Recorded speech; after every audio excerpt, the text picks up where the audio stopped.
Bienvenue à toi dans la Minute Immobilier. Ce qu'on va voir aujourd'hui, c'est les choses à négocier sur un crédit immobilier pour réaliser des bonnes affaires, pour réaliser des investissements qui te génèrent 1000 € de bénéfices nets mensuels.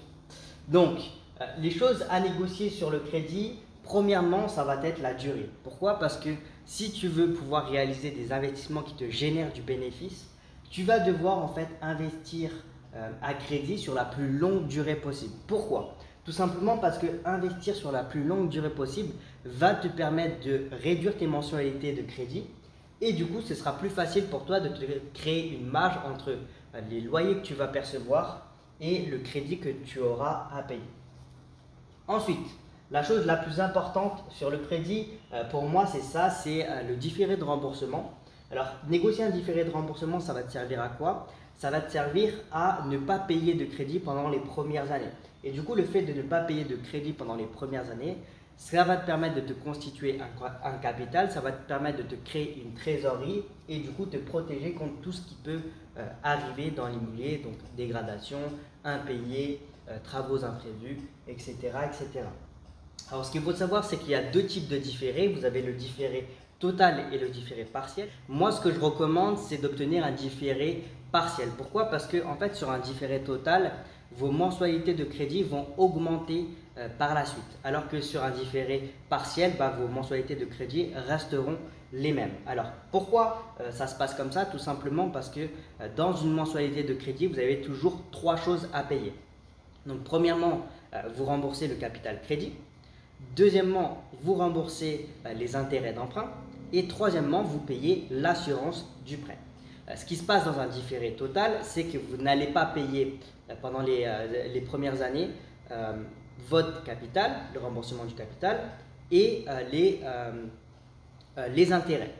Par contre, vous allez payer l'assurance. Mais ce qui se passe, c'est que comme vous ne payez pas les intérêts, et en fait, les intérêts vont être reportés au moment où vous allez commencer à rembourser concrètement votre crédit. Lorsque le différé sera terminé, le capital sera lissé sur les années d'après. Donc du coup, c'est pour ça que vos mensualités augmentent. La différence avec le différé partiel, c'est que pendant les premières années, vous remboursez également les intérêts. Donc vous remboursez les intérêts, mais non pas le capital, et vous payez également l'assurance. Et ce qui est bien, c'est que ça vous permet d'avoir des plus petites mensualités pendant les premières années, et du coup, comme je vous ai dit auparavant, de vous créer une trésorerie et une sécurité par rapport à vos investissements. Alors, ce qui va être important également de négocier, ça va être l'apport.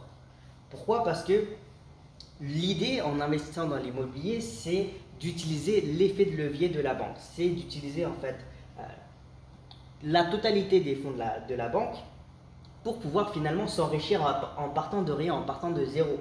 Puisque l'idée, c'est que vous remboursez un crédit tous les mois et que ce sont les locataires qui remboursent votre crédit. Et que finalement, pour obtenir ce crédit immobilier, vous avez utilisé aucun apport. Alors, ça va dépendre de votre situation, mais en fonction de votre situation, vous allez pouvoir investir avec ou sans apport.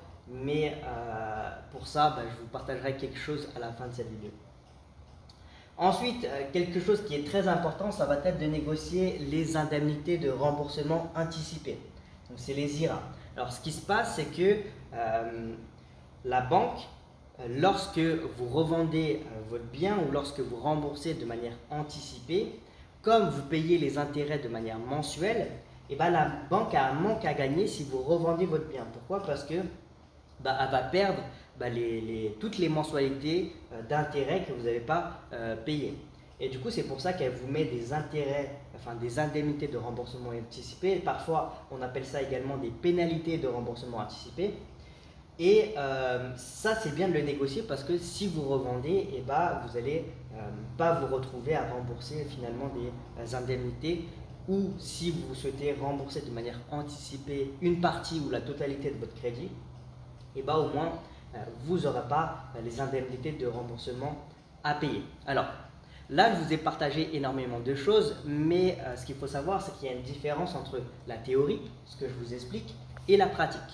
Et aujourd'hui, c'est assez compliqué de pouvoir se faire financer sur 25 ans.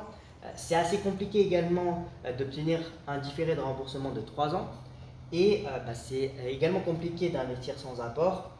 et de pouvoir négocier les indemnités de remboursement. Pour ça, en fait, vous allez devoir savoir comment présenter aux banques des investissements qui sont de très haut rendement, et vous allez devoir également savoir comment négocier avec la banque, quoi dire à la banque concrètement et comment présenter son profil à la banque concrètement pour qu'elle puisse vous débloquer tous ces éléments.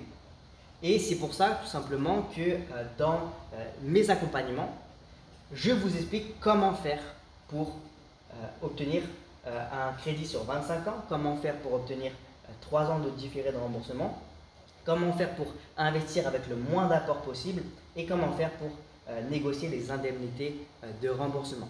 Donc si vous voulez connaître la formule, le script concrètement qui va vous permettre d'obtenir tous les feux verts par rapport à tous ces points-là, je vous invite à me mettre en commentaire formule et je me ferai un plaisir de vous envoyer un message. Sur ce, je vous souhaite une excellente journée à vous.